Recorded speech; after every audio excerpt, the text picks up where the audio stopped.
नमस्कार बंधुरा आमी मधुश्री और आपनादेर सबाइके स्वागत आमार चैनल मधुश्री वर्ल्डे। आज के आमी आबारो चले एसेछि आपनादेर सामने नतून एकटा रेसिपि निये। आज के आमी निये एसेछि पालंग शाक और मिक्सड भेजिटेबल और बड़ी दिए एकटा तरकारी रेसिपि। ताहले चलुन आपनादेर साथे रेसिपिटा शेयर करी। आपनारा आमार संगे थाकुन और देखते थाकुन।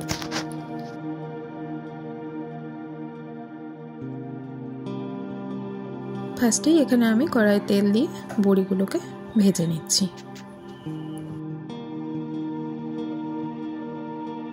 आमार भिडियोटा कोनो नतून बंधु यदि देखे थाकेन अवश्यई चैनलटा सबस्क्राइब करे बेल आइकनटा प्रेस करे आमार पाशे थाकबेन। ताहले आरो नतून नतून भिडियो दिले आपनारा खूब ताड़ाताड़ी सेई नोटिफिकेशनटा पेये जाबेन।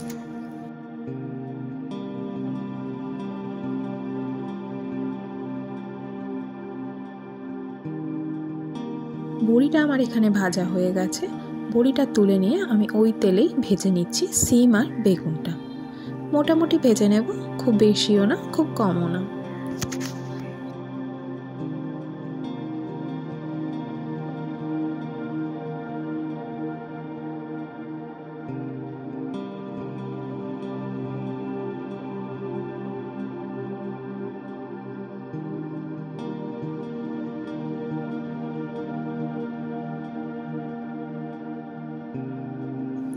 সিম আর বেগুনটা আমার এখানে ভাজা হয়ে গেছে। সিম আর বেগুনটাকে তুলে নিয়ে ওই তেলেই আমি দিয়ে দিচ্ছি হাফ চামচ গোটা জিরে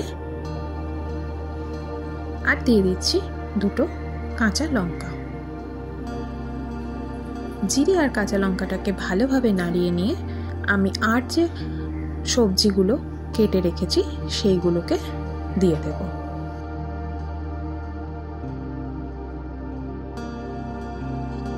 এখানে আমি যে সবজিগুলো নিয়েছি সেগুলো হচ্ছে মূলো, গাজর, পটল আর আলু। আর বেগুন আর সিমটা তো আমি আগেই ভেজে নিয়েছি, সেটা আপনারা দেখেছেন, সেইটা আমি পরে অ্যাড করব।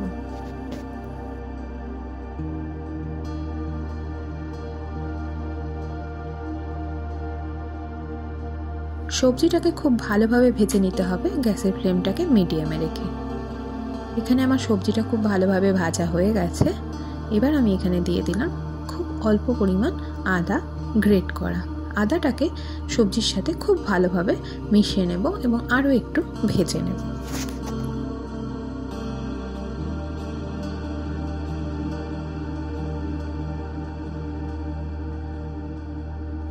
এরপর দিয়ে দিচ্ছি হলুদ হাফ চামচ আর দিচ্ছি জিরে গুঁড়ো হাফ চামচ। আবারও জিরে গুঁড়ো আর হলুদ গুঁড়োটাকে খুব ভালোভাবে মিশিয়ে নেব।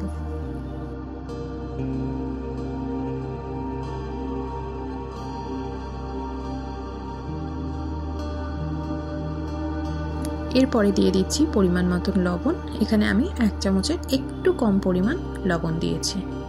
লবণটাকেও ভালোভাবে মিশিয়ে নেব, নিয়ে তারপরে আমি চিনি অ্যাড করব।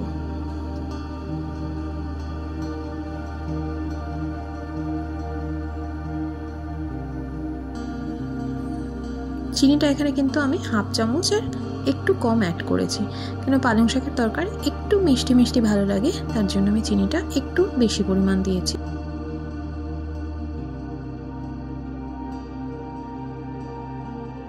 এরপরে আমি দিয়ে দিচ্ছি জল। জলটা কিন্তু আমি খুব বেশি পরিমাণ দিচ্ছি না, কেন এরপরে যখন আমি পালং শাকটা অ্যাড করব তখন শাক থেকেও কিছুটা জল বেরোবে, ওই জন্য আমি এখানে জলটা কিন্তু খুব কম পরিমাণ দিয়েছি।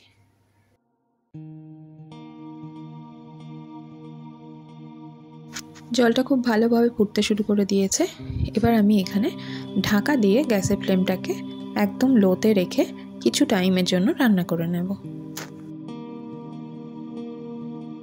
কিছুক্ষণ হয়ে গেছে, আমি ঢাকাটা এখানে তুলে নিলাম।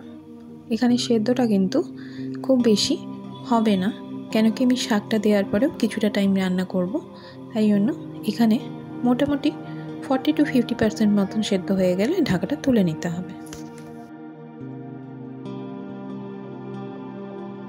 কেটে রাখা পালং শাকগুলো আমি এখানে অ্যাড করে দিলাম আর সব সবজির সাথে খুব ভালোভাবে মিশিয়ে নিলাম।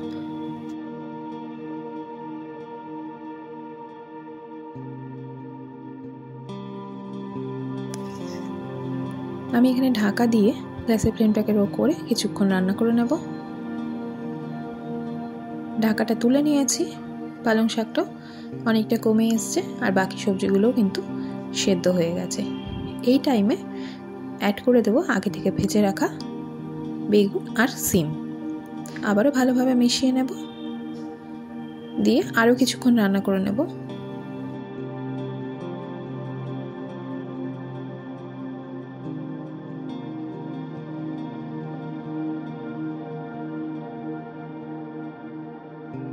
ঢাকা দিয়ে আবারও কিছুক্ষণ আমি ভালোভাবে রান্না করে নিলাম।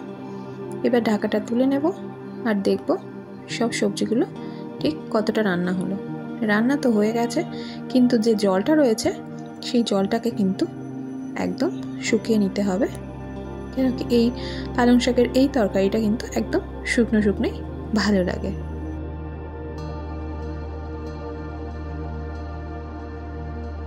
এইখানে আমি আপনাদেরকে দেখিয়ে দিলাম মাঝখানটা ফাঁকা করে যে জলটা কিন্তু এখনও সবজিতে আছে, সেই জন্য জলটাকে পুরো শুকিয়ে নিতে হবে আর অনবরত নাড়িয়ে যেতে হবে গ্যাসের ফ্লেমটাকে লোতে রেখে।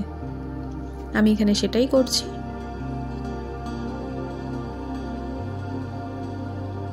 এরপরে আমি অ্যাড করে দিচ্ছি বড়িগুলো, কিন্তু আমি বড়িগুলো কিন্তু কোটা অ্যাড করিনি, হাত দিয়ে আমি কিছুটা ভেঙে ভেঙে দিয়েছি।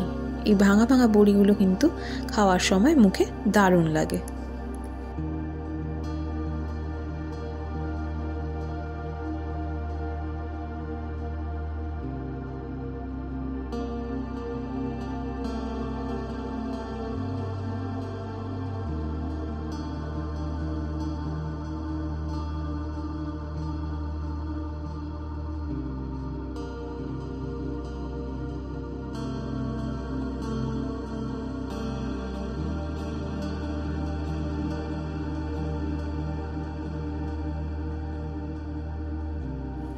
দেখুন আমি আবারও দেখিয়ে দিচ্ছি রান্নাটা হওয়ার পরে। এবার কিন্তু ভেতরে সবজির কোনো জল নেই, মানে রান্নাটা আমার একদম কমপ্লিট।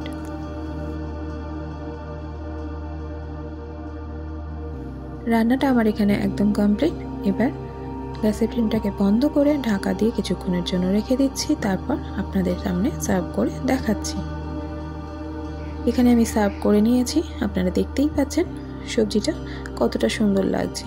একটু অন্য ধরনের রেসিপি আপনাদের সাথে শেয়ার করলাম, আশা করি আপনাদের ভালো লাগবে আর আপনারাও বাড়িতে একটু অন্য ধরনের এই পালং শাকের রেসিপিটা আশা করছি ট্রাই করবেন।